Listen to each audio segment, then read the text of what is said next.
Luqas chapter 14.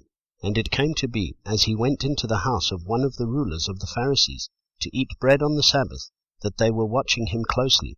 And see, there was a certain man before him, suffering from dropsy. And Yahushua spoke to those learned in the Torah and the Pharisees, saying, Is it right to heal on the Sabbath? But they were silent.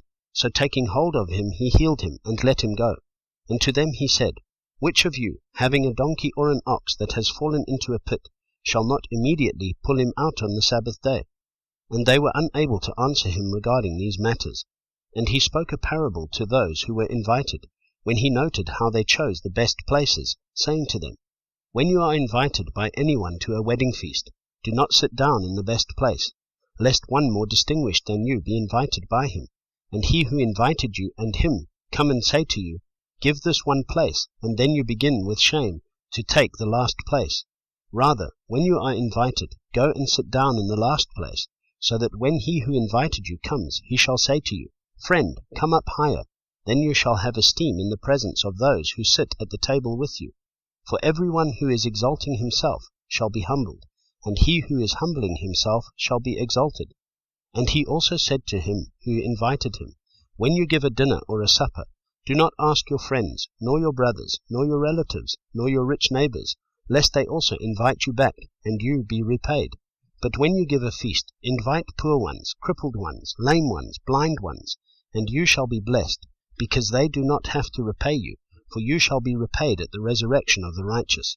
And when one of those who sat at the table with him heard this, he said to him, Blessed is he who eats bread in the reign of Elohim. But he said to him, A certain man gave a great supper and invited many. And he sent his servant at supper time to say to those who were invited, Come, for all is now ready. But one by one they all began making excuses. The first said to him, I have bought a field, and I need to go and see it. I ask you to have me excused. And another said, I have bought 5 yoke of oxen, and I am going to try them out. I ask you to have me excused. And another said, I have married a wife, and because of this I am unable to come. And that servant came and reported this to his master.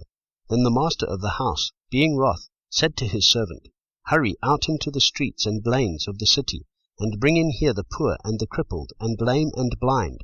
And the servant said, Master, it is done as you commanded, and still there is room. And the master said to the servant, Go out into the street corners and hedges, and compel them to come in, so that my house is filled. For I say to you that none of those men who were invited shall taste my supper. And large crowds were going with him, and turning, he said to them, If anyone comes to me and does not hate his father and mother and wife and children, and brothers and sisters, and his own life too, he is unable to be my taught one. And whoever does not bear his stake and come after me is unable to be my taught one. For who of you, wishing to build a tower, does not sit down first and count the cost, whether he has enough to complete it? Otherwise, when he has laid the foundation and is unable to finish it, all who see it begin to mock him, saying, This man began to build and was unable to finish. Or what sovereign, going to fight against another sovereign, does not sit down first and take counsel whether he is able with 10,000 to meet him who comes against him with 20,000? And if not, while the other is still far away, he sends a delegation and asks conditions of peace.